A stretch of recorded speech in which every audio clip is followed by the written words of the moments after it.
"It is a curious fact," remarked Lord Peter Wimsey, balancing a saucer with the kind of absent-minded precision typically reserved for ecclesiastical relics or Fabergé trinkets, "that no one ever suspects the tea."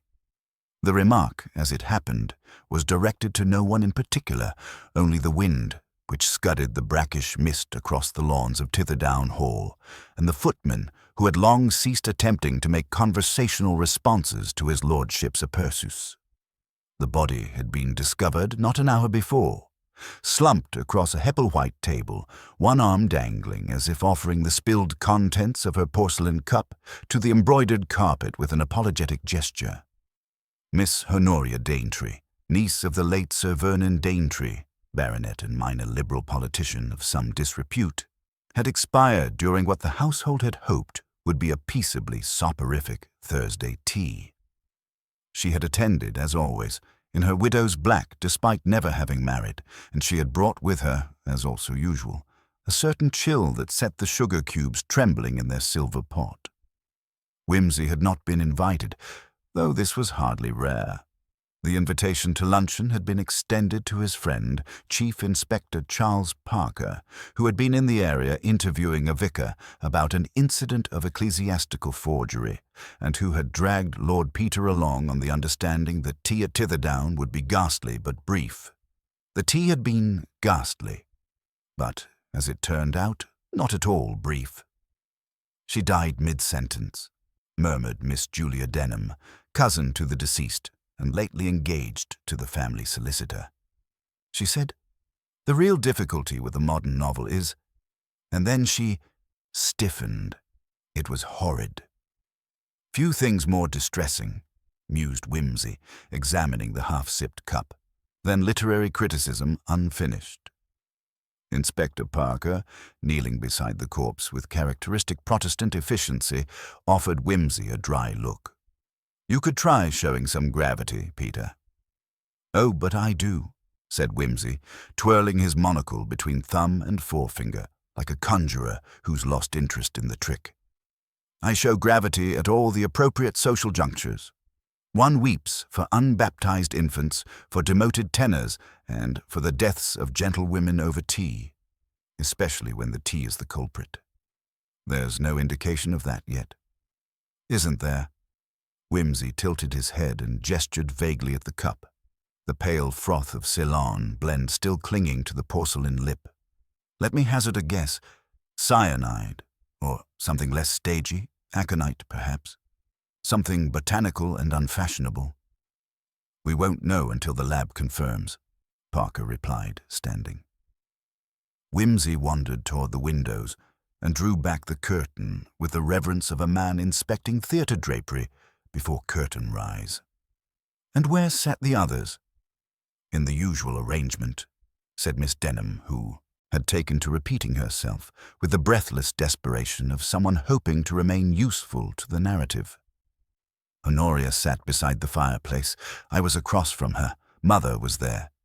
She gestured vaguely toward a Chippendale chair that had certainly never accommodated comfort. "And Cousin Giles came in late, as always, and stood by the tray. He poured for her, I think." "Did he indeed?" said Wimsey, half to himself. "And no one else touched her cup?" "No. Well, the footman may have, I suppose." "Let us not besmirch the lower orders too soon," interrupted Wimsey amiably. "There's always time for that later." The drawing-room, like many such rooms in English country houses that had too long resisted the passing century, seemed assembled by committee. Late Georgian furniture, Victorian portraits, Edwardian vases, and the scent of 1,000 silent disapprovals lingered in the curtains. It was, in short, a place that might reasonably host a murder, or a sermon, or a very dry bridge game, though rarely all three at once. "Who would want Miss Daintree dead?" asked Parker. "Oh, my dear Charles," sighed Wimsey with a long-suffering air. "Who wouldn't?" He turned then to the others gathered in tight, socially awkward clumps about the room.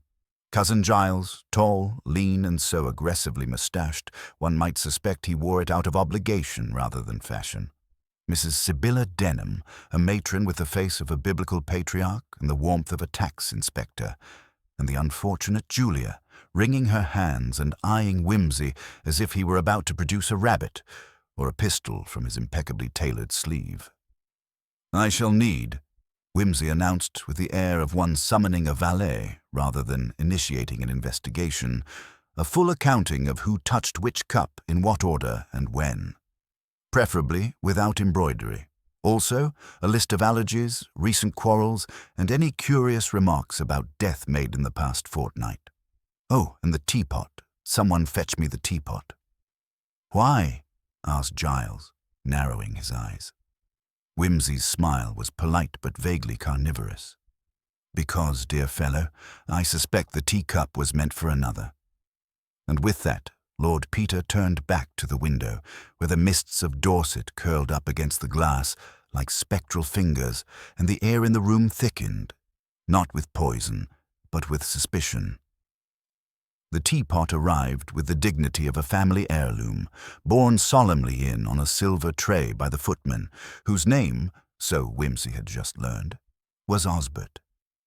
A name like that, Whimsy had said with a faint smirk, was practically a guarantee of innocence. "No one," he mused aloud, "has ever plotted murder with a name like Osbert. The syllables simply don't lend themselves to felony." Osbert, unflinching, deposited the teapot on a nearby side table and withdrew with the noiseless efficiency of a well-trained household retainer. The teapot itself was nothing out of the ordinary. Regency in style, modest in polish, and now half empty. Whimsy approached it with a theatrical delicacy, as though it might explode on contact. "I assume," he said, addressing no one and everyone, "that this pot served all 5 cups." "That's right," said Julia Denham, still perched uneasily on the edge of her seat. "Osbert brought it in just after Cousin Giles arrived." "Was Miss Daintry's poured first?" he asked, peering into the depths of the pot as though it might contain prophetic sediment. "Yes," Julia replied. "As usual." She insisted. "Said the first pour had the proper strength." "A woman after my own heart," murmured Whimsy, "though I generally prefer my poisons in metaphor." Parker cleared his throat. "Let's talk logistics, Peter. 5 people in the room, 1 footman, 1 pot, 5 cups, but only 1 death. Ah, yes, the old mathematical conundrum. Find the lethal common denominator." He pointed at the cups, which Osbert had also dutifully placed on the tray. All had been rinsed and emptied, too late to save Miss Daintry, and too soon to preserve any conclusive evidence. Whimsy picked up one at random, sniffed, and made a face. "Milk," he declared, "the great English equalizer, even in murder." He turned to Osbert, who had discreetly returned and was now standing by the door with the sort of posture that suggested a monk awaiting martyrdom. "You poured the tea?" "Yes, my lord." "In what order?" "Miss Daintry first, then Miss Denham, then Mrs. Denham, then Mr. Giles, and finally Chief Inspector Parker." Whimsy glanced at Parker, whose own cup remained untouched beside the fireplace. "Ah, yes, you were summoned away by your wretched vicar before you could partake. You'll live then, a fortunate consequence of clerical chicanery." "I'd call it Providence," muttered Parker. Whimsy resumed his interrogation with a gently raised brow. "Was the pot left unattended at any time?" Osbert frowned, then shook his head. "No, my lord. I poured the cups directly after bringing the tray in. Then I left the room." "Did you see anyone tamper with it before or after?" "No, sir." "Very good. You may go, Osbert, and thank you for your clarity, an increasingly rare virtue." Osbert bowed slightly and disappeared again with the elegant swish of polished shoes on parquet. Whimsy turned back to the group, hands clasped behind his back like a lecturer contemplating his audience. "Let us consider, for the sake of orderly minds, the problem at hand. 5 cups, 1 teapot, and 1 lethal dose, presumably targeted." "You're assuming it wasn't random," said Mrs. Sibylla Denham, who had until now remained statuesque and silent. "My dear lady," Whimsy said gently, Random poisonings are regrettably rare. Even arsenic has its social graces. She had enemies, said Giles curtly, pacing the room with the uneven gait of a man not used to domestic crisis.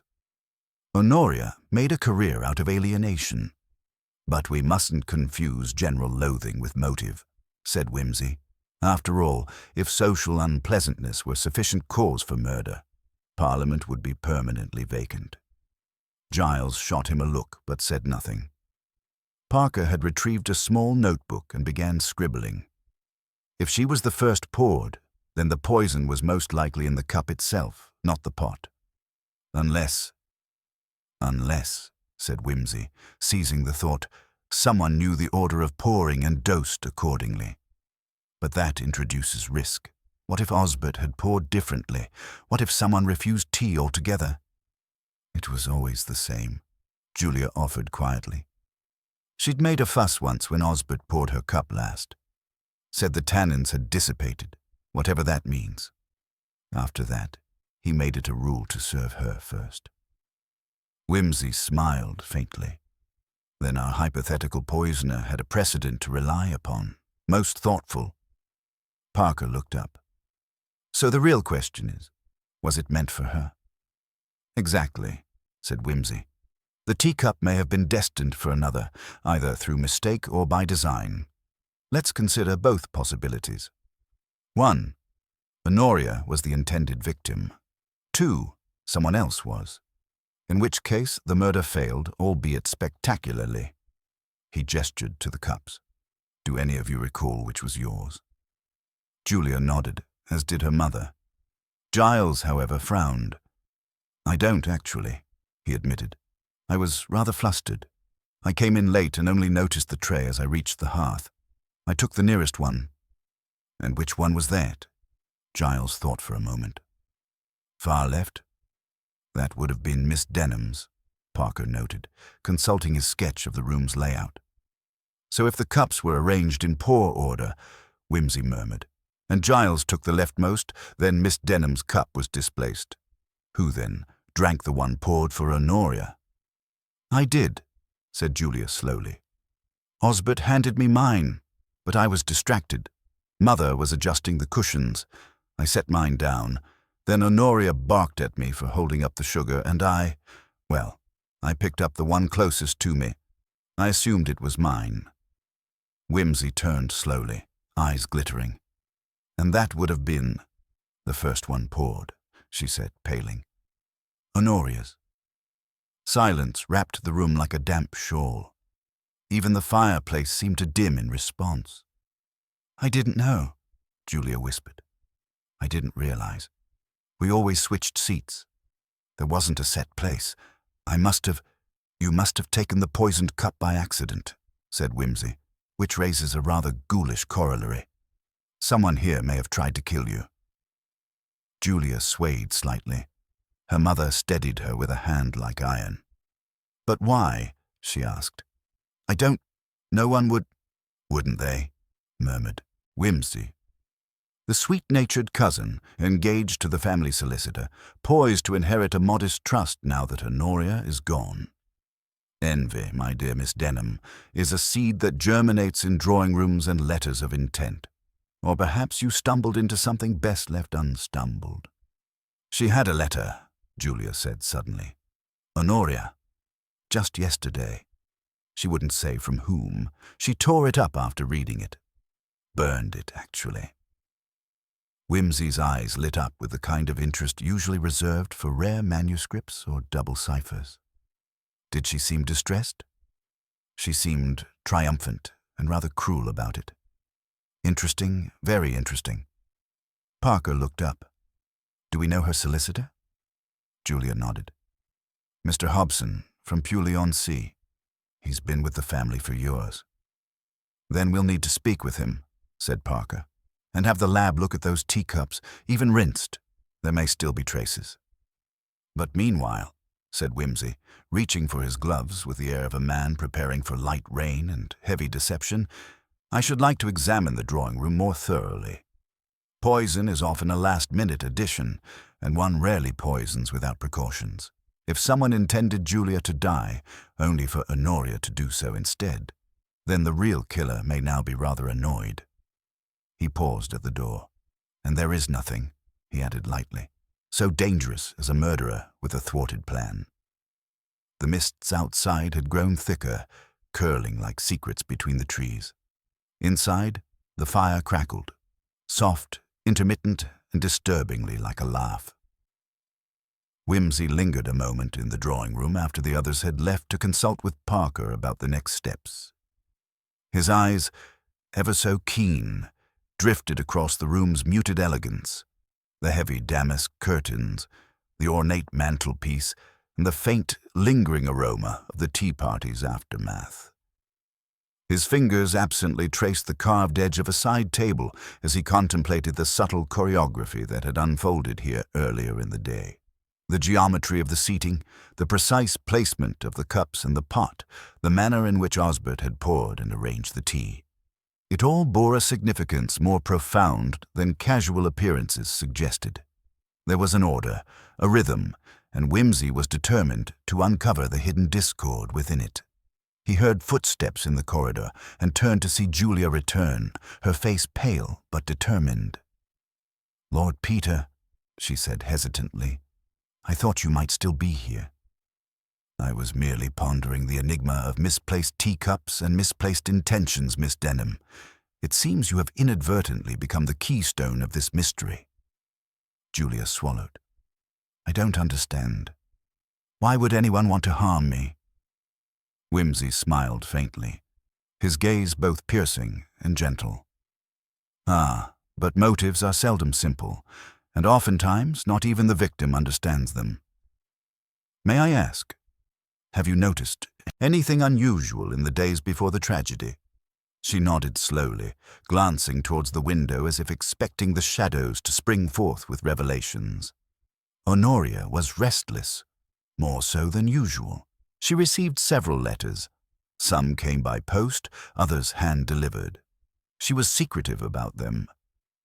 "Letters, you say?" Whimsy's interest deepened. "And these letters, did any seem threatening or troubling?"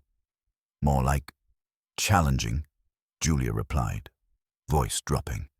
She seemed to relish some provocation almost, as if she enjoyed the game. "An intriguing pastime," Whimsy murmured, "especially for one so deft with words. And what of the household? Any visitors other than the usual?" Julia hesitated. "Only Mr. Hobson, the solicitor, and—" She stopped abruptly. "And?" Julia took a breath. "And a Mr. Maltravers. He called yesterday afternoon. He asked to see Honoria, but she refused. I don't know why." Maltravers. The name tasted familiar on Whimsy's tongue, like a half-remembered melody. "What is his connection?" "A business acquaintance of father's, I believe, though I never saw him before." Whimsy nodded thoughtfully. "This Mr. Maltravers may be worth investigating. Often the arrival of an outsider disrupts the careful equilibrium of a household." As they spoke, Parker re-entered, carrying a small parcel from the solicitor's office. "Mr. Hobson sent these," he announced, laying the contents on the table. "Letters belonging to Miss Denham." Whimsy unfolded the first with the reverence of a curator unveiling a rare manuscript. The handwriting was elegant, the ink slightly faded, yet the words were crisp and deliberate. "Dear Miss Denham," it began, "I write to warn you of matters best left unspoken in polite company. The past has a way of reaching out with claws sharper than any dagger. Be cautious whom you trust. Some debts are not financial, but mortal." Julia's eyes widened. "I never received this." "Neither did I," Whimsy said with a dry smile. "Curious, is it not? Letters meant for you, intercepted perhaps, or lost to misdirection." He leafed through more pages, noting a pattern of veiled threats and cryptic references to a scandal long buried. The language suggested knowledge of intimate secrets far beyond the grasp of any ordinary blackmailer. Parker, meanwhile, had begun to outline the timeline of events for the day of the tea party. We know Honoria arrived at the drawing room at precisely 3:15. Osbert followed shortly with the tray, and the tea was poured in the order described. "And you, Chief Inspector," Wimsey said, "were called away before tasting the tea." Parker grunted. "Yes, the vicar's wife took ill, had to attend to that rather than a murder in progress. Fortune or fate, or perhaps the machinations of an unseen hand." Wimsey's voice was a blend of irony and gravitas. Returning his attention to Julia, he inquired, "Miss Denham, you mentioned your cousin received a letter yesterday. Do you recall its contents, or who might have sent it?" She shook her head. "Only that Honoria was upset after reading it. She tore it up quickly before I could see. I suspect it was from that Mr. Maltravers." "Why him in particular?" He mentioned her name several times in conversation with Father, though always in hushed tones. Wimsey steepled his fingers, the wheels turning. Secrets between men often outlast the deadliest poisons. He rose and moved toward the window, staring out as dusk deepened and shadows thickened the landscape. "We must learn more about this Maltravers. His refusal to see Honoria suggests tension, perhaps unresolved business or old grievances." Julia glanced nervously at the door. "Do you think he's responsible for the poisoning?" "Premature to say," Wimsey replied, "but he is at minimum a person of interest." The door opened softly, and Sibylla Denham entered, her composure regained, though her eyes betrayed exhaustion. "Peter," she said, "I received a call from the vicar's wife. She mentioned seeing a stranger on the grounds earlier today, near the West Wing." "Another visitor?" Wimsey raised an eyebrow. "The plot thickens." Sibylla nodded. "She described him as tall, dark, and with a peculiar limp." "Limp?" Wimsey echoed, already cataloguing the detail. "A distinctive gait is often a detective's best friend." "Osbert," said Parker, "didn't mention anyone like that." "No," said Julia. "Neither did I." Wimsey's lips twitched in a faint smile. "Which means our visitor is either an expert in invisibility or a ghost." He turned to Parker. "Make inquiries at the vicarage at once. Find out the exact time of this stranger's appearance and see if anyone else noticed him." Parker nodded and was gone. Julia approached Wimsey cautiously. "Lord Peter, do you think Honoria was afraid of this man?" "Fear is often the shadow cast by guilt or anticipation," Wimsey answered, "and those shadows can be longer than the tallest hedge." He paused, considering the drawing-room's silent witness to recent horrors. "There's something more subtle at work here, something about the manner in which the murder was executed.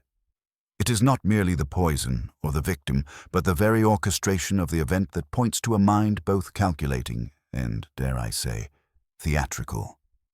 Julia looked puzzled. "Theatrical?" "Yes," Wimsey said, "like a playwright setting the stage. Every cup, every glance, every interruption, part of a carefully composed act. And we, dear Miss Denham, are the unwitting audience." The atmosphere in the room thickened, as if the walls themselves conspired to withhold their secrets. Wimsey moved to the mantelpiece and picked up a small silver salver. He turned it over in his hand thoughtfully. "A detail, overlooked," he murmured. "The missing salver from the tray. Where was it placed during the tea?" Julia looked startled. "I don't know. Osbert set the tray down quickly and left." "Did no one else touch it?" "No, not that I recall." Wimsey's eyes narrowed. A missing salver may seem trivial, but in mysteries such as these, the smallest displacement can reveal the largest deception. He set the salver down with deliberate care. "Miss Denham, I must ask you to recount the entire sequence of the tea party, from arrival to the moment of Honoria's collapse. Every word, every gesture, however insignificant it may seem." Julia took a deep breath and began, slowly at first, then with increasing confidence, detailing the events. As she spoke, Wimsey listened intently, his mind weaving together the threads of timeline, motive, and opportunity. When she finished, he nodded appreciatively. "Thank you. Your candor is most helpful," Rest now. There will be questions yet unanswered and shadows yet to be chased. As the evening deepened, the household settled uneasily into a silence broken only by the ticking of a grandfather clock. Whimsy lingered, eyes flicking toward the clock face, noting the slight delay in its tick, a minute off from the hall clock. Another detail, subtle yet significant, weaving into the tapestry of this curious murder. He knew the days ahead would demand patience, precision, and a steady hand. But above all, the truth, like the elusive note of a well-tuned instrument, would reveal itself in time. And when it did, it would be with a clarity that would leave no room for doubt, no matter how intricate the performance. Whimsy's rest that evening was brief and restless, his thoughts turning over like the ticking clock in the hall, its slow and deliberate pulse somehow disquieting in its subtle irregularity. The household settled into uneasy quiet, but beneath that veneer lay currents of anxiety, suspicion, and the ever-shifting undercurrents of concealed truths. Dawn would bring new inquiries, fresh interviews, and perhaps a crack in the carefully constructed facade. The following morning, Whimsy summoned Parker to his rooms early. Our friend Maltravers remains an enigma wrapped in a slightly muddled business correspondence. I've requested the vicar's reports regarding the stranger with the limp. I suspect these two threads will soon entwine. Parker nodded, rubbing his hands together. I'll see to it immediately, my lord. Before Parker departed, Whimsy paused thoughtfully. One more thing, Parker. The clocks, the grandfather clock in the hall and the one in the drawing room, were not synchronized. That cannot be mere happenstance. Unusual, certainly, Parker agreed. Not just unusual, potentially crucial. Time is a rigid mistress in a matter of this sort. We must keep a keen eye on it. The inspector left, and Whimsy set about organizing his thoughts, perusing the IG letters again with a scholar's scrutiny. The language was measured, careful, yet laced with veiled menace.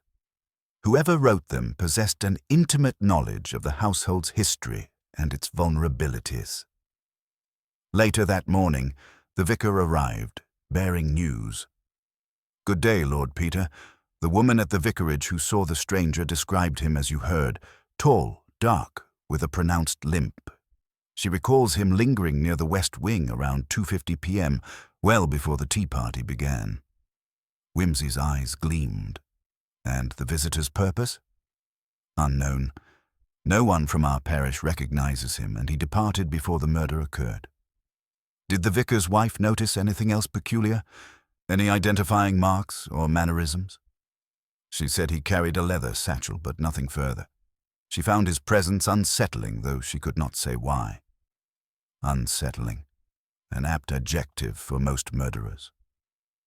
Whimsy's mind began assembling the pieces. A visitor with a limp and a satchel, arriving 50 minutes before the fatal tea, was a detail easily overlooked, yet ripe with implication. How often in crime is it the invisible hand, the unnoticed visitor, that turns the tide? Whimsy ventured to the west wing, Julia and Sibylla in tow. The corridor was narrow, its low ceiling and faded wallpaper lending a faintly oppressive atmosphere. At the far end, a door led to the servants' quarters. Who had access here at the time? Whimsy inquired. Only Osbert and the housekeeper, Mrs. Flint, Julia replied. Mrs. Flint was not about then, Sibylla added. She was preparing the evening meal in the kitchen. Whimsy studied the floorboards. This scuff here, just by the door, does it look recent to you? Julia bent to examine.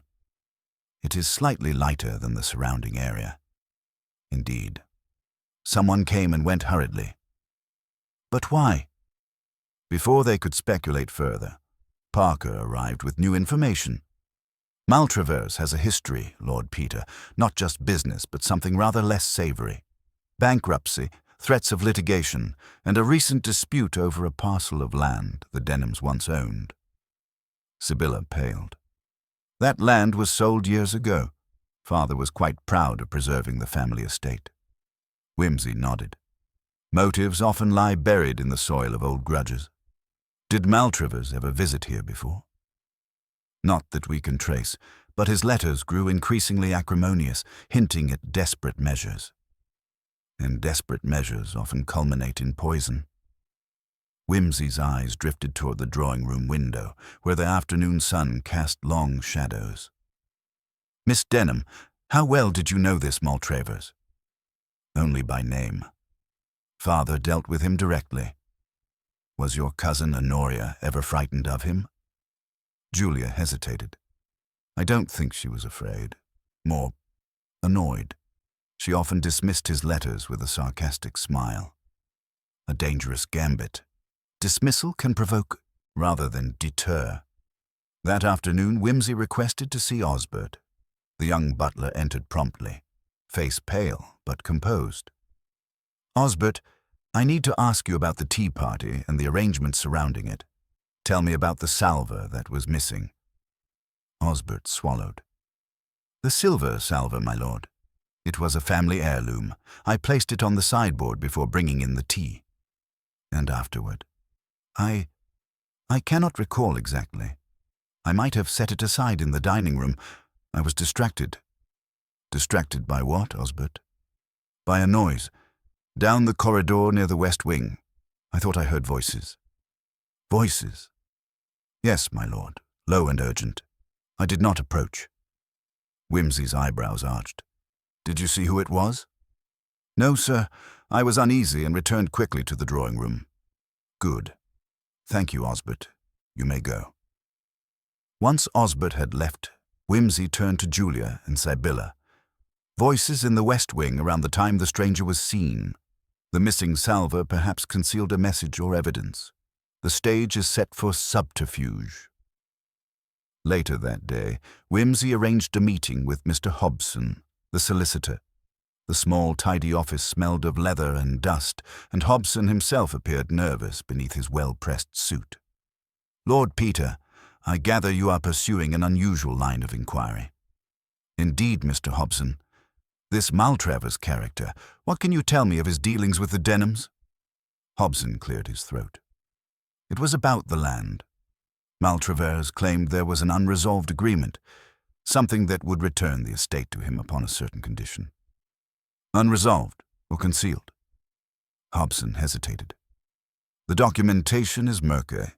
There were mentions of payments unrecorded, letters unsigned, shadow contracts in the parlance of law and misdeeds." Hobson shifted uncomfortably. "I'd hoped to keep this discreet.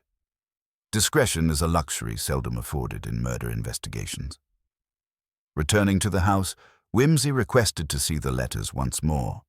He noticed a faint watermark on the paper, an obscure emblem resembling a pair of entwined serpents. A hallmark of an obscure London stationery, possibly connected to Maltravers' known business address, Whimsy mused. Julia watched him closely. What does that signify? Merely that the writer was meticulous, careful to conceal, yet eager to be understood by the intended recipient. The day wore on, and Whimsy's inquiries continued. He revisited the servants, each interview adding a stroke to the emerging picture. A furtive glance here, a nervous twitch there. Nothing overt, but the sum of these trifles hinted at a web of loyalty and deception. In the late afternoon, he asked to see the household clocks once again.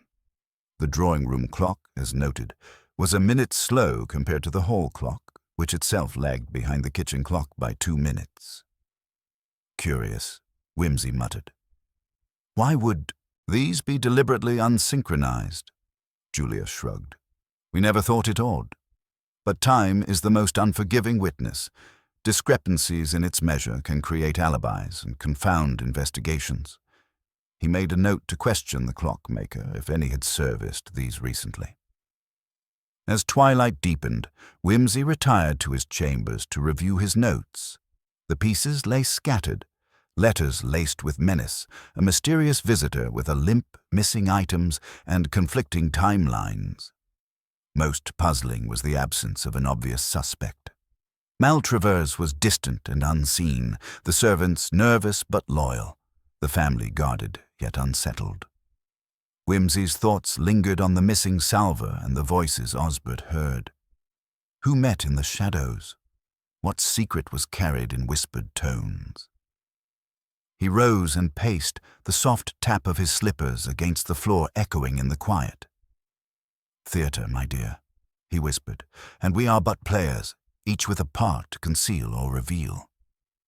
Tomorrow promised revelations, subtle shifts in the balance, and the slow unspooling of truth. For now he would watch and wait, confident that the smallest detail, a misplaced clock, a limping shadow, a torn letter, would soon illuminate the darkness. The morning air was crisp and faintly scented with the promise of rain as Whimsy descended the wide staircase of Denham House, a man possessed by a restless clarity that seemed to sharpen with every tick of the unsynchronized clocks. He met Parker in the hall, who bore a small parcel from the local clockmaker, a modest establishment that hummed quietly with the muffled sounds of gears and ticking pendulums. "From Mr. Winslow, my lord," Parker said. "He's inspected the household clocks and sent his findings." Whimsy broke the seal with a practiced flick and unfolded the note. His eyes scanned the neat script, lips pursing in approval. "Winslow confirms my suspicion. The clocks have indeed been tampered with, but not arbitrarily. The drawing-room clock, as you recall, is deliberately set 1 minute slow, and the hall clock runs 2 minutes behind the kitchen clock. This discrepancy was engineered to sow confusion in timing, an alibi's scaffold." "A clockmaker conspiring in murder?" Parker murmured, eyebrows raised. "Not so fast. More likely a puppet, perhaps unwitting. But we have confirmation. The manipulation of time here is no accident." He tucked the note away and addressed Parker. "I want you to keep an eye on the servants today. Watch for nervous glances, small slips. This house is bristling with secrets, and one of them will soon find daylight." Parker nodded and left, the gears of the investigation quietly turning.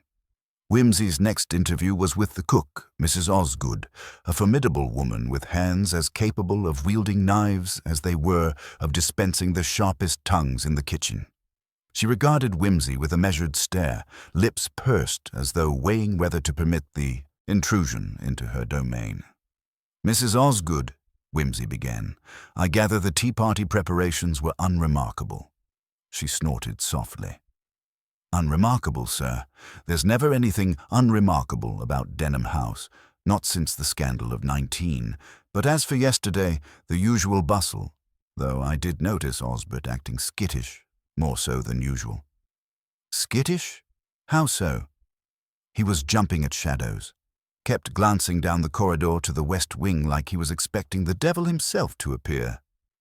"A devil in the west wing, you say? And did he mention hearing anything?" Mrs. Osgood folded her arms. "Voices, whispers, late in the afternoon. But Osbert didn't say much. I suspect he's hiding something." "Is it common for servants to keep secrets from one another?" "Like rats in a barrel, sir. Always squeaking, always watching." Whimsy smiled thinly. "Excellent. That will be all for now." The household simmered with tension as Whimsy moved to the library, where Miss Julia Denham awaited him. Her composure was impeccable, though faint traces of worry lingered behind her steady gaze. "Miss Denham, I must return to the matter of Maltravers. Have you by chance received any further correspondence? Anything that might shed light on his intentions?" Julia shook her head. "Nothing since the letters you saw. Father was quite firm in his refusal to engage further." Whimsy tapped the table lightly. "And Honoria? Does she remain distant from these affairs?" "She maintains her usual aloofness. Yet I suspect she knows more than she admits. Her visits to London often coincide with the timing of Maltravers' letters." "A coincidence?" "Hardly. Perhaps she has reasons to conceal her knowledge." Julia hesitated, then said, "I cannot say, but Honoria has always been protective of the family reputation." "Protector or conspirator?" Whimsy mused aloud. Julia's eyes narrowed, but she said nothing. Whimsy requested a tour of the West Wing from Sibylla, who led him cautiously through the dim corridors. The worn carpet muffled their footsteps as they approached the door leading to the servants' quarters. "Did you notice anything unusual here yesterday?" Whimsy asked. Sibylla glanced around. Only the strange presence of that visitor, the man with the limp. He seemed out of place, watching, waiting. Was the door to the servants' quarters locked? No, it was ajar. Interesting. And the missing salver? Could it have been taken through this door? Sibylla shrugged. Possibly, though I doubt any of the servants would risk such a bold act. Boldness often masks desperation, Whimsy replied. He then inquired about the household schedule, keen to map the movements of every individual in those crucial hours. The servants' routines were strict, yet small deviations had been noted. Osbert's unexplained nervousness, Mrs. Flint's absence from the West Wing, Sibylla's late arrival to the afternoon tea. In the drawing room once more, Whimsy's attention was drawn to the window, partly open despite the chill air. He glanced at the latch, not fully secured. "A careless oversight," Julia protested. "Or deliberate invitation," Whimsy countered. "The open window allows for eavesdropping or secret passage. Did anyone approach this window yesterday afternoon?" Julia looked taken aback. "Not that I know of." "Miss Sibylla?" Sibylla hesitated, then shook her head. The mystery of the open window added a subtle layer to the puzzle, like a note struck off key in an otherwise harmonious symphony. Later, Parker approached Whimsy with a report. "My lord, I've observed that Osbert has been frequenting the stables during breaks, far more than necessary. When questioned, he stammers about helping the stable boys, but I suspect he's meeting someone." "Indeed. A liaison of some kind, perhaps? We must learn with whom."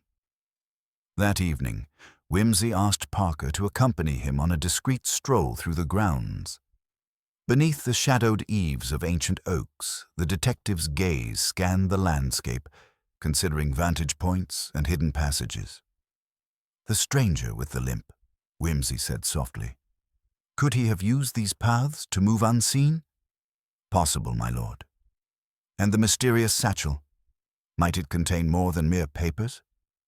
"Conceivably."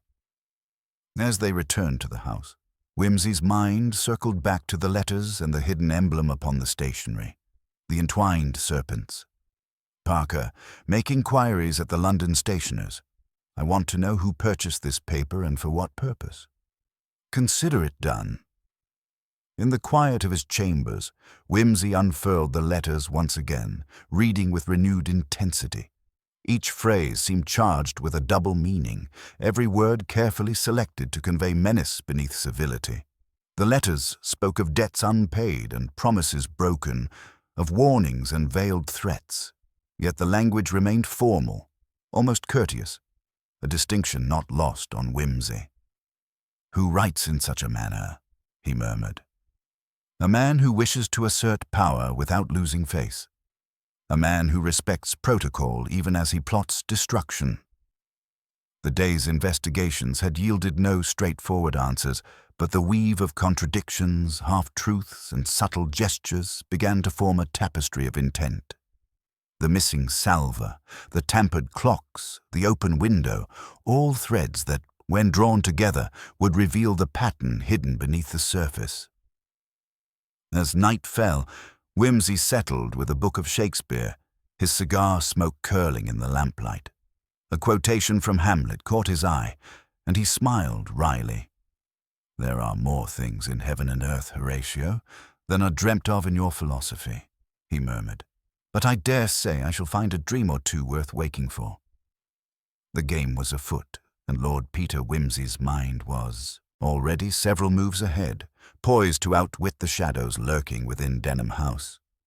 The morning light filtered through the heavy drapes of Denham House with a hesitance that matched the mood within its walls. Whimsy, awake long before the household stirred, pored over his notes once more, searching for the smallest inconsistency or overlooked detail that might unravel the tangled skein of events. The slow, irregular ticking of the drawing-room clock echoed in his ears, a reminder of the subtle manipulation of time that had thus far thwarted clarity. By mid-morning, the detective summoned Parker and briefed him on the latest developments. "Parker, I want you to observe the movements of Osbert closely today. His nervousness and odd absences suggest he is entangled in something we have yet to uncover." "Yes, my lord," Parker replied, already making mental notes.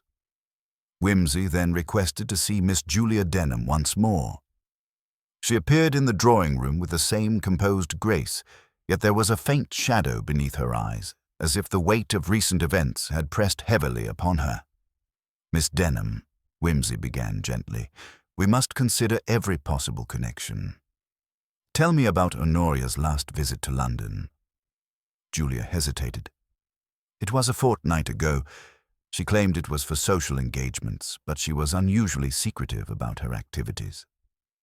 "A social engagement or a clandestine meeting?" Julia bit her lip. "I don't know, but there were whispers.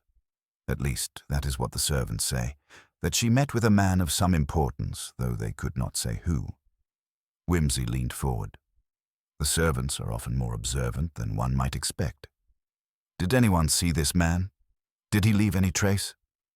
"No, not that I know of," Julia replied. Parker entered quietly, holding a small envelope. "My lord, I intercepted this note slipped beneath Osbert's door early this morning. It is unsigned." Whimsy took it carefully, unfolding the paper. The message was brief and cryptic.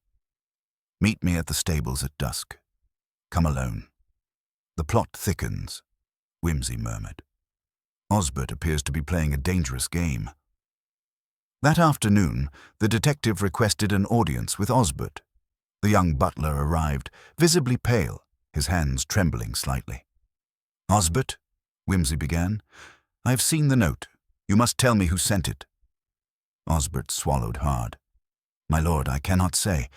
I fear for my position and for my safety." "Fear is a powerful motivator. Who do you suspect?" "I do not know. But the stranger with the limp, I have seen him lurking near the stables." Whimsy's mind raced. "You must come with me this evening. We shall confront this visitor together." Osbert nodded, relief and apprehension mingling on his face. As dusk fell, the detective and his companion made their way to the stables under cover of gathering darkness. The air was thick with the scent of hay and leather, and the shadows seemed to stretch and shift with a life of their own. They moved silently until a faint figure appeared near the farthest stall, a man with a deliberate limp, cloaked in a dark coat, his face obscured beneath the brim of a hat. "Who's there?" Whimsy called softly. The man froze, then turned. The dim light revealed sharp, angular features and eyes that gleamed with suspicion and calculation. "Peter Maltravers," Whimsy said quietly. "I presume." The man's lips twitched into a grim smile. "You presume correctly, Lord Peter, and you have been rather thorough in your inquiries."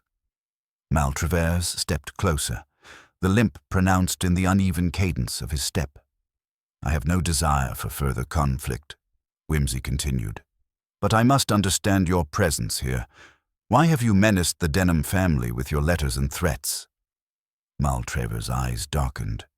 "Because the Denhams have stolen what is rightfully mine, their land, their title, it all belongs to me by law and blood. And yet you remain invisible, skulking in shadows, rather than confronting openly." "Visibility is a luxury I cannot afford," Maltravers replied. "There are forces at work beyond your reckoning, Lord Peter." Whimsy sensed the carefully constructed veil of menace concealing deeper fears. "Then tell me, who threatens you?" Maltravers hesitated, then said, "There is a pact, long and dark, binding those who would claim the Denham estate. I came to warn them, perhaps to bargain." "Bargain for murder?" Whimsy pressed. The visitor's jaw clenched. "You misunderstand. I am a messenger, not a murderer." "And yet one was killed at the tea party."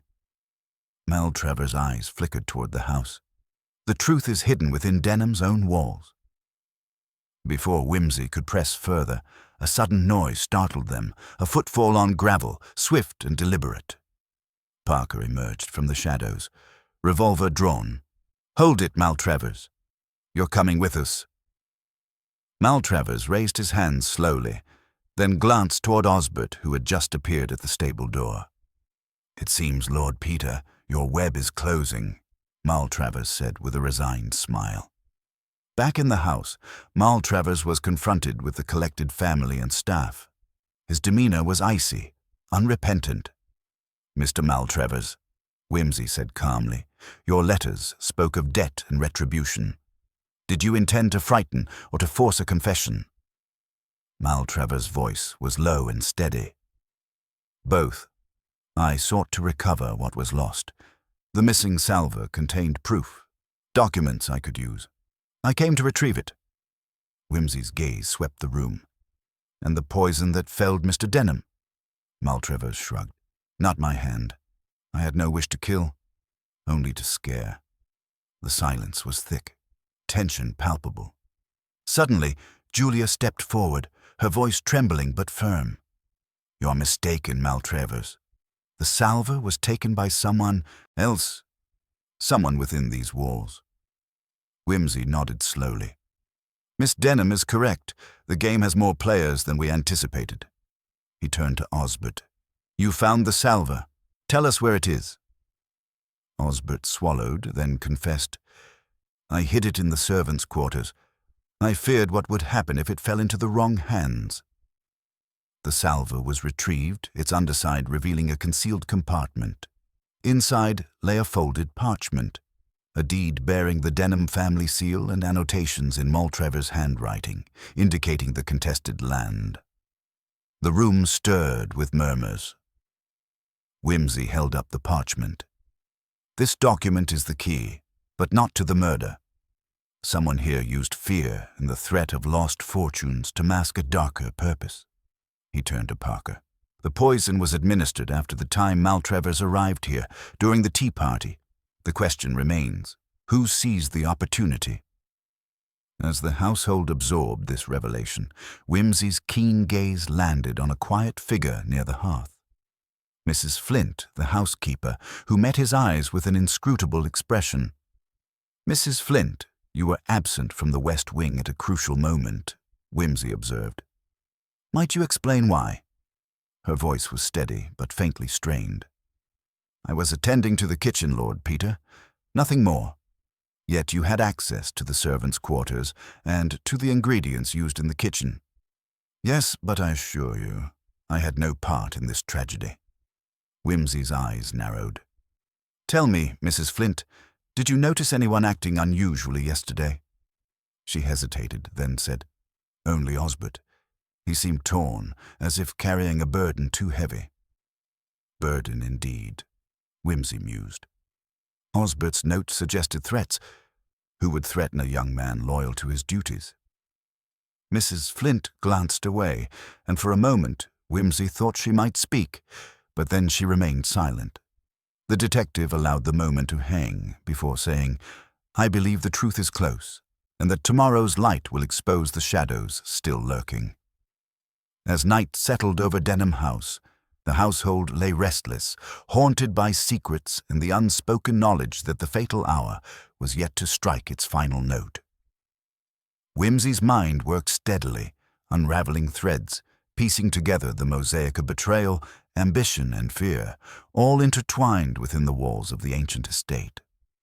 For now, the investigation had taken a new turn, and the game of masks continued, each player revealing a sliver of their true face as the story edged ever closer to its startling climax. The hours before dawn settled like a thick, silent curtain over Denham House, its heavy presence pressing upon every shuttered window and shadowed corner. Inside the detective's chambers, Lord Peter Whimsy sat motionless, his fingers steepled beneath his chin, eyes fixed on the flickering candle that cast dancing shadows on the wall. The events of the previous day, Maltravers' arrival, the cryptic note, the hidden salver, wove through his thoughts like threads in a complex tapestry. Each revelation had brought him closer to the truth, yet the final pieces still eluded him. A soft knock at the door interrupted his reverie. Parker entered quietly, bearing a worn, leather-bound notebook. "My lord, I've compiled my observations from the last 2 days. There are patterns that may help us understand the movements of the household and the timing of the poison." Whimsy motioned for the book, his eyes scanning the meticulous entries. The notes detailed the servants' routines, the interruptions in their schedules, and the subtle changes in behavior. Osbert's absences, Mrs. Flint's kitchen wanderings, Sybilla's late arrivals, and Mrs. Osgood's sharp gaze that missed nothing. The timing of each event was carefully recorded, allowing Whimsy to reconstruct a timeline with surgical precision. The poison was administered sometime between 4:15 and 4:45, during the period when the household was gathered for tea. Whimsy mused, yet the culprit must have had access to the victim shortly before that. Parker nodded, and the only person who had uninterrupted access was the butler, Osbert, at least according to the servant's statements. Whimsy's eyes flickered with interest.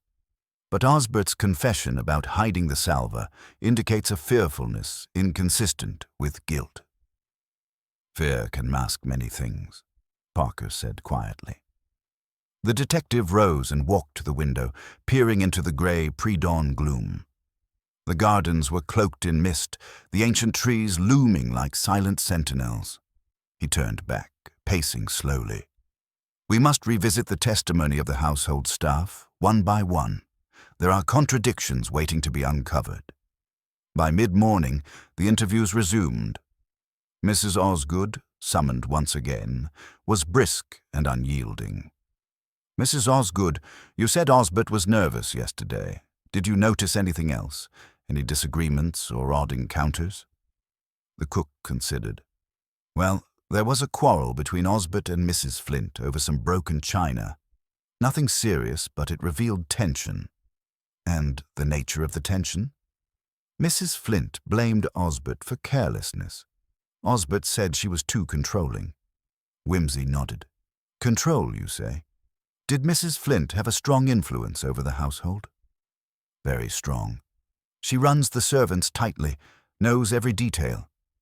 Sybylla was next, hesitant but forthright. "Miss Sybylla, you mentioned the man with the limp watching near the stables. Did you see any other visitors? Anyone who acted suspiciously?" Sybylla bit her lip. "I saw Mrs. Flint near the west wing shortly before tea, though she claimed to be in the kitchen." "Did anyone notice?" "No, she was alone, but I thought it odd she was there." Whimsy filed this away carefully. "Mrs. Flint, then, appears more involved than she admits. Julia Denham, summoned again, was pale, but resolute. Miss Denham, is there any history between your father and Mrs. Flint that might explain unusual behavior?" Julia frowned. "Mrs. Flint has served the family for decades. They respected her, but recently there were disagreements over the management of the estate." Whimsy leaned forward. "Disagreements that might provoke desperation?" "Perhaps," Julia admitted. Osbert was called once more, and Whimsy's gaze pierced his evident discomfort. "Osbert, tell me honestly, did Mrs. Flint ever threaten you? Did anyone ask you to conceal something?"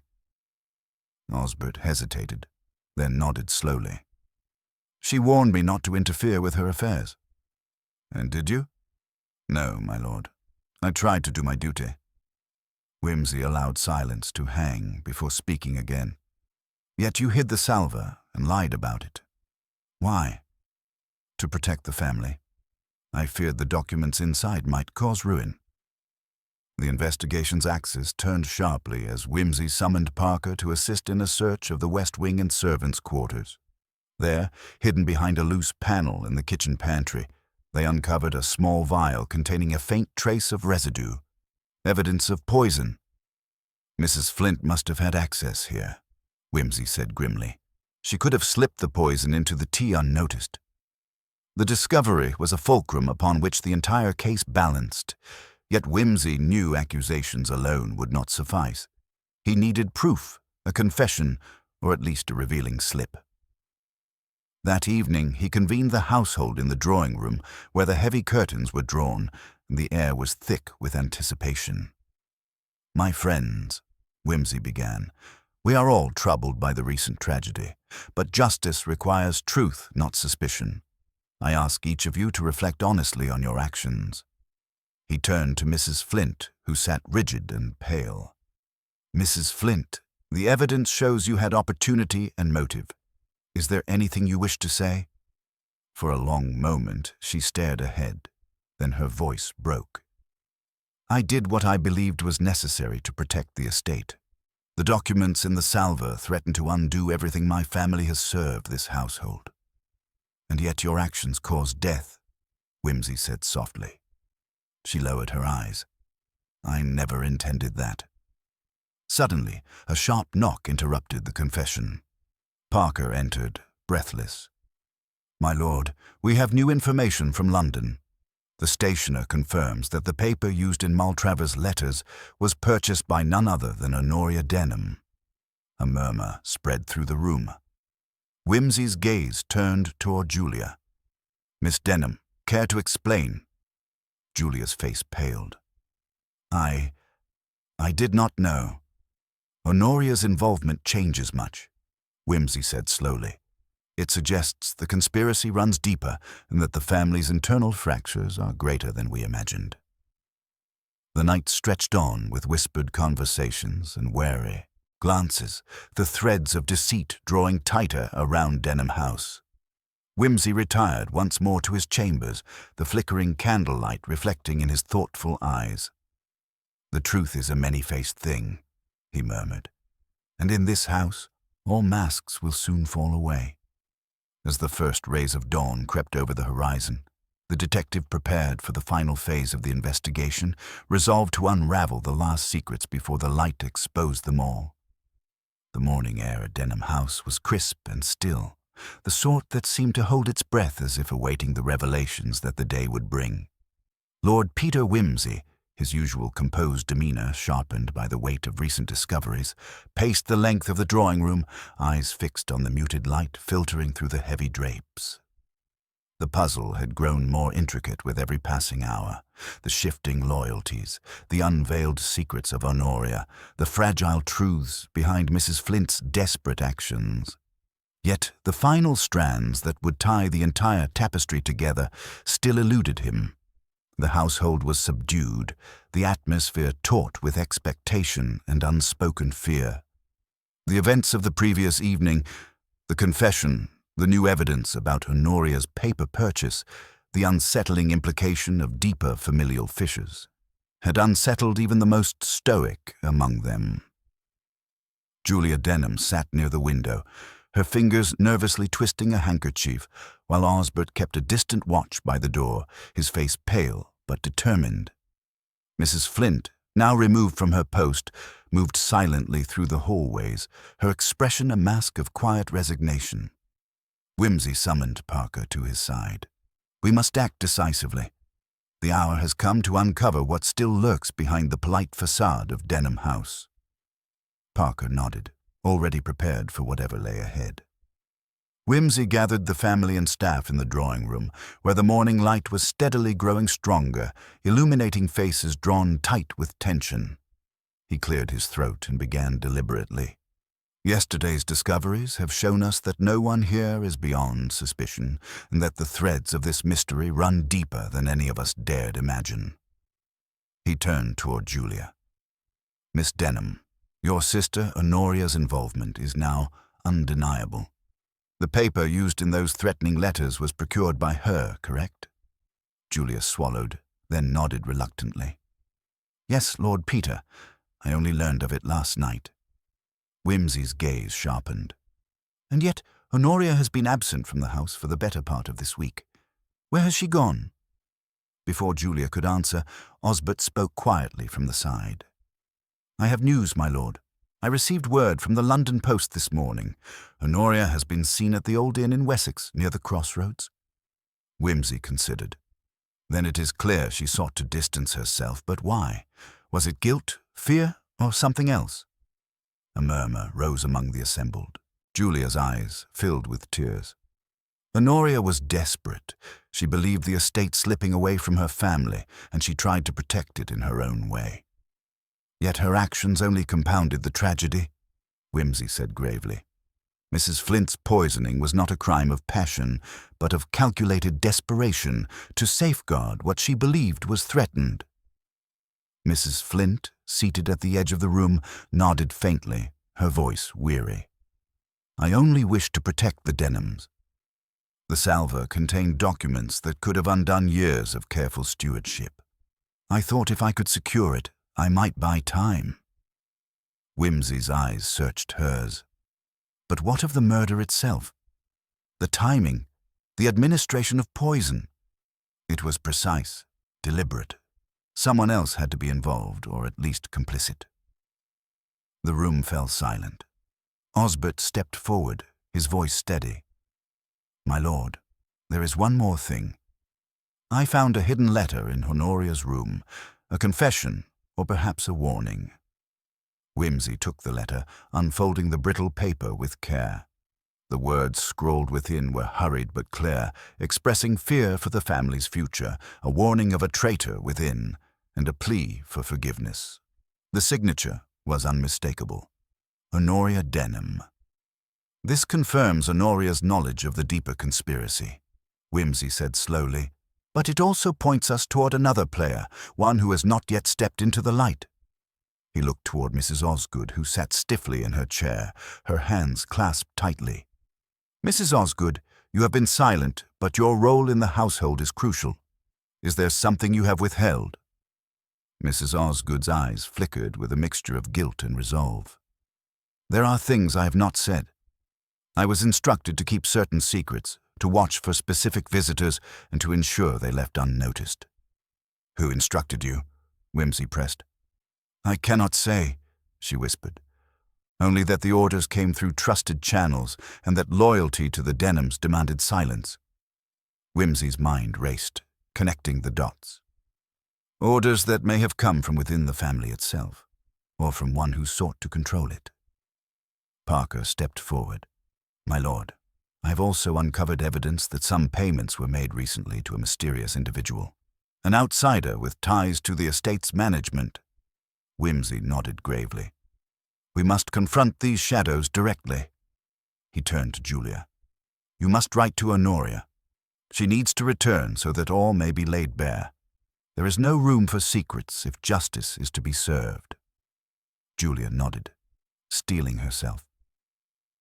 That afternoon, Wimsey and Parker set out for Wessex, the road winding through mist-laden fields toward the Crossroads Inn. The innkeeper, a weathered man with wary eyes, recognized Honoria's description and confirmed her stay. Honoria was found in a small, sparsely furnished room, pale and anxious, but lucid. Honoria Denham, Wimsey said softly. You must come back with us. The family needs you. She hesitated, then nodded. I was frightened, but I want to help now. The truth must be told. Back at Denham House, Honoria's return was met with a mixture of relief and apprehension.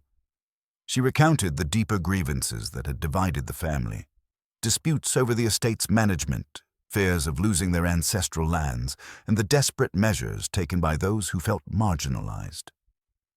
I never meant for anyone to die, she said, voice trembling. But the threats, the blackmail, it all spun out of control. Wimsey listened intently, piecing together the final segments of the puzzle. It appears, he concluded, that the poisoning was not solely Mrs. Flint's act, but a last desperate gambit by another, someone who sought to silence Denham before the truth could emerge. His gaze swept the room, resting finally on Julia Denham. Julia's composure faltered under his scrutiny. I only wish to protect our family's name. Wimsey's tone was gentle but firm, and in doing so, you nearly destroyed it. The confrontation was subtle but decisive. With the truth laid bare, the intricate web of deception, fear, and betrayal that had shrouded Denham House began to unravel. The estate's future, once so precarious, now rested on the courage of those willing to face the consequences of their choices. As dusk fell once more, Whimsy stood by the window, gazing out at the darkening landscape. The case, now resolved in its essentials, left lingering echoes, reminders that even the oldest houses can harbor the darkest secrets, and that justice, while sometimes slow, is inevitable. Tomorrow the law would take its course, but tonight Denham House was silent. Its ghosts momentarily laid to rest, its truth finally free to breathe in the light. The morning sun cast a pale light through the tall mullioned windows of Denham House, but the brightness outside did little to lift the heavy gloom that settled within its walls. The revelations of the past days hung in the air like a dense fog, thick with secrets and unspoken fears. Honoria's return had stirred the household, rippling through the fragile peace that had briefly settled after the confessions and confrontations. Yet, beneath the surface, tensions remained taut, waiting for the next thread to unravel. Lord Peter Wimsey stood near the hearth in the library, the warm glow of the fire at odds with the chill in the room. His mind was racing, piecing together the intricate puzzle that had become the Denham mystery. The confession, the hidden letters, the poisoned tea. Each clue wove together a tapestry of desperation and betrayal. Yet a sense lingered that a crucial detail still evaded capture, a shadow in the corner of the room refusing to be illuminated. Parker approached quietly, carrying a bundle of documents freshly retrieved from the solicitor's office in London. "My lord, these papers might shed light on the estate's financial affairs. They could explain motives we've yet to fully grasp." Wimsey took the documents, carefully sifting through the ledgers, deeds, and correspondences. The estate was deeply entangled in debts, and several key transactions had been orchestrated in secret. Among the most revealing was a series of loans guaranteed by a mysterious third party, someone outside the family, but with vested interests in Denham's fate. "This complicates matters," Wimsey muttered. "Someone from outside the family is pressing on Denham's resources, possibly threatening its very survival.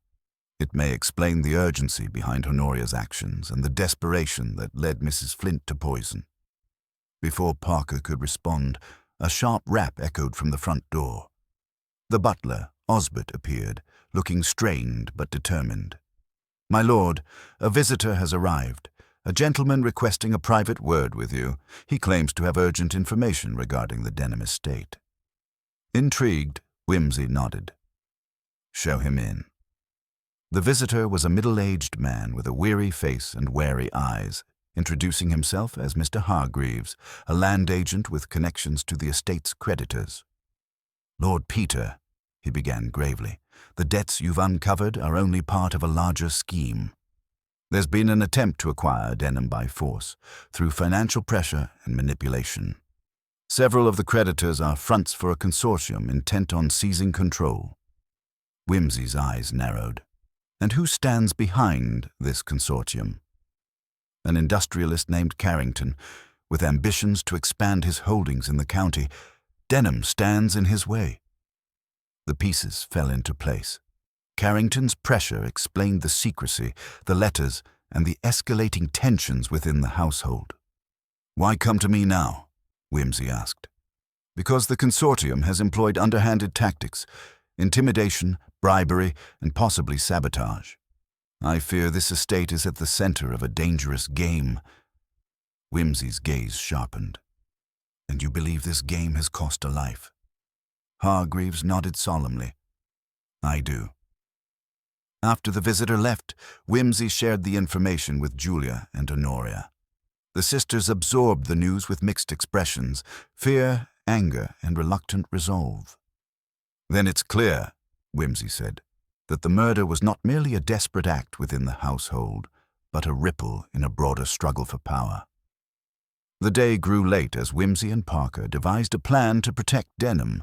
They would need to expose Carrington's machinations and secure legal protections before further damage was done. Late that evening, as the household settled uneasily, a sudden, muffled noise came from the west wing. Whimsy and Parker hurried toward the source, only to find a figure disappearing through the shadows, someone attempting to flee the estate under cover of darkness. Pursuing quietly, Whimsy caught sight of a familiar silhouette. It was Mrs. Flint, clutching a small package tightly against her chest. "Mrs. Flint," Whimsy called softly, startling her. "What are you doing out here at this hour?" She faltered, eyes wide with fear. I had to hide something that could save Denham." Whimsy stepped closer, lowering his voice. "Show me." Reluctantly, Mrs. Flint opened the package, revealing a set of documents, contracts, letters, and bank statements implicating Carrington's consortium in fraudulent schemes and underhanded deals. "This is the evidence we need," Whimsy said, examining the papers. "Proof that Denham's enemies have been working against it from the shadows." Mrs. Flint's voice trembled. "I found these hidden in the old study. I feared for the family, for the estate's future." Whimsy nodded. "You've done well, Mrs. Flint. Together, we can turn the tide." The following morning, Whimsy met with local authorities and presented the evidence. The response was swift. Warrants were issued, investigations launched, and Carrington's agents scrutinized. Back at Denham House, the atmosphere shifted. The threat looming over the estate was no longer invisible but exposed, vulnerable. Julia and Honoria allowed themselves a moment's relief, though the scars of recent events remained. In the quiet that followed, Whimsy reflected on the nature of justice, how it often required patience, courage, and the careful unraveling of secrets. The house was safe for now, but he knew that in every corner of power and wealth there were shadows ready to fall. As twilight deepened, he looked toward the horizon, certain that the last act of this drama was yet to come. The final reckoning awaited, and when it arrived, no secret would remain hidden. The days that followed moved with a deliberate urgency that filled Denham House with a restless energy. The initial shock of discovery had passed, but the stakes had only grown higher. Carrington's reach extended far beyond the immediate estate, and the legal machinery was grinding into motion with a fierce determination. Lord Peter Whimsy found himself increasingly drawn into a web of negotiations, legal strategizing, and the delicate balancing act of protecting not only a property but a family fractured by suspicion and fear.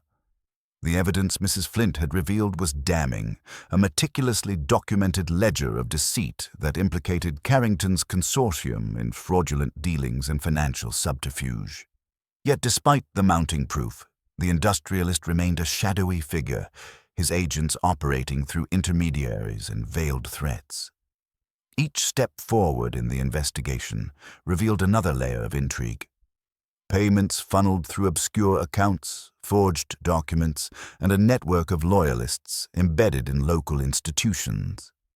Whimsy spent long hours in the study, poring over files and coordinating with solicitors and the constabulary. He grew acquainted with the personalities drawn into the conflict: Carrington's ruthless business partner, the wary solicitor whose allegiance seemed uncertain, and a host of minor players whose loyalty might yet be swayed. Julia and Honoria, meanwhile, struggled to regain a semblance of normalcy, though their interactions remained strained. The wounds left by betrayal and near ruin ran deep, and the shadow of the past hung heavily over every conversation. Yet there were moments of tentative reconciliation, a shared glance, a hesitant smile, that suggested the family might, after all, endure. One evening, as the house settled into an uneasy quiet, a sudden knock echoed from the front door. Whimsy, alert to every unexpected sound, rose and opened it to reveal a messenger bearing an official envelope. The seal was that of the county court. With a nod, the man handed it over and departed swiftly. Inside, the letter was terse but consequential. a summons for Carrington to appear before the court on charges of fraud, conspiracy, and attempted coercion, based on the evidence presented. The legal tide was turning. That same night, a small gathering took place in the drawing room. Wimsey, Parker, Julia, Honoria, and Osbert convened to discuss the next phase of the plan. "We must prepare for every eventuality," Wimsey said, his voice steady. "Carrington's influence is vast, and he will not go quietly. There may be attempts to intimidate witnesses or disrupt proceedings." Parker nodded. "I will liaise with the police and ensure enhanced security for the estate and those involved." Honoria's eyes were resolute. "This is our chance to reclaim what's ours. I will testify if needed." Julia reached for her sister's hand. "Together, we stand." Days turned into weeks. The court date loomed, and the tension in the house thickened. Meanwhile, Wimsey uncovered a disturbing detail: a forged will, apparently designed to strip the Denhams of their inheritance and redirect it to Carrington's front men. The revelation struck at the heart of the family's vulnerability. Yet, with careful examination, Wimsey found a flaw, a subtle inconsistency that indicated the will was fabricated after the original had been securely lodged with the solicitor. "We can challenge this forgery," Wimsey assured the sisters. "It will not stand." As the trial approached, the house became a fortress of vigilance. Witnesses were prepared, documents verified, and the legal team poised for battle. Yet beneath the surface, an undercurrent of fear persisted. The fear of retaliation, of further treachery. On the morning of the trial, a somber procession made its way to the courthouse. Wimsey, Julia, Honoria, and Parker took their places, their resolve tested but unbroken. The courtroom was a theater of tension. Carrington appeared, imposing and inscrutable, flanked by a cadre of sharp-suited lawyers. The prosecution laid bare the complex web of deceit, calling witnesses and presenting irrefutable evidence.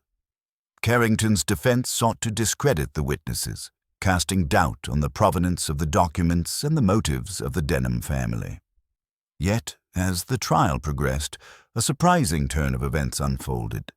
A key witness for the defense was suddenly discredited when Wimsey produced correspondence proving the witness had been bribed. The momentum shifted decisively. Throughout the proceedings, Wimsey observed quietly, his sharp mind unraveling the final knots of the conspiracy. When the defense's case faltered, Carrington's composure cracked, and whispers rippled through the courtroom. At last, the judge delivered the verdict: guilty on all charges. Carrington was sentenced to imprisonment, his consortium dismantled, and the estate's title reaffirmed to the Denham family. The verdict brought relief and closure, but it was only the beginning of healing for the household. The scars left by betrayal and fear required time and care to mend. Back at Denham House, the family gathered once more. Julia and Honoria shared a quiet moment by the fire, the weight of recent events tempered by hope for the future. Wimsey, observing from the doorway, allowed himself a rare smile. The tangled threads of deception had been unraveled, justice served not only through law, but through courage and perseverance. As night deepened over the estate, the house exhaled its burdens, and the past's shadows retreated, leaving room for light and renewal. The courtroom had emptied, the echoes of verdicts and whispered speculations lingering like a fading perfume. Yet, it was not in that public arena that the final act of the Denham tragedy would unfold. Rather, it was in the somber stillness of the estate's library, where Lord Peter Wimsey gathered the remaining players for one last discourse. The fire flickered low, casting long shadows that danced upon the rows of leather-bound volumes, a fitting theatre for a denouement steeped in secrets and subtlety. Julia and Honoria sat side by side, their faces drawn but resolute. Parker stood ready, ever watchful, while Osbert lingered discreetly near the door. Wimsey's gaze swept over them all with his characteristic blend of sharp amusement and grave intensity. Now that the legal contest is behind us, there remains one final mystery to be resolved: the precise circumstances of Mrs. Flint's unfortunate demise. Justice, you see, is not merely a matter of courts and verdicts, but of understanding the human heart in all its complexity. He paused, fingers steepled, and then began with the measured cadence of a master storyteller unraveling a carefully knotted skein. At first glance, the poisoned teacup seemed a simple act of malice, an impulsive gesture of desperation or hatred. But the more I examined the peculiarities, the less it fit such a straightforward narrative. Turning to Julia, he said gently, "You mentioned how Mrs. Flint's mannerisms appeared contradictory, that sudden pallor, the hesitation in her speech. Such signs are rarely the simple product of guilt. Instead, they point toward internal conflict, a divided allegiance." He walked slowly to the mantelpiece, picking up the very teacup whose porcelain rim had delivered death. "Observe the faintest trace of an unusual residue here, one that does not belong to the usual arsenic, but a subtle neurotoxin derived from aconite. It is a poison that acts slowly, insidiously, and is easily masked by the bitterness of strong tea." Whimsy turned to Honoria. "You recalled Mrs. Flint's frantic movements on that dreadful afternoon, a desperation not born merely from fear, but from urgency. She was protecting something, or someone." The assembled faces reflected a dawning understanding. "Mrs. Flint's death was no mere accident or rash act," Whimsy continued. "It was a tragic miscalculation.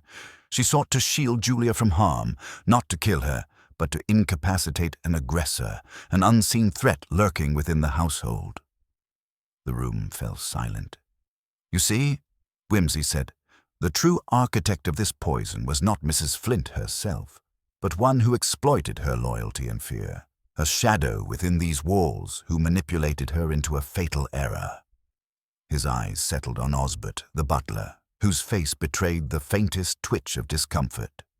"Osbert, your service has been impeccable, yet your secret ties to Carrington's consortium were more than professional. You acted as courier and confederate, pressuring Mrs. Flint to intervene on your behalf.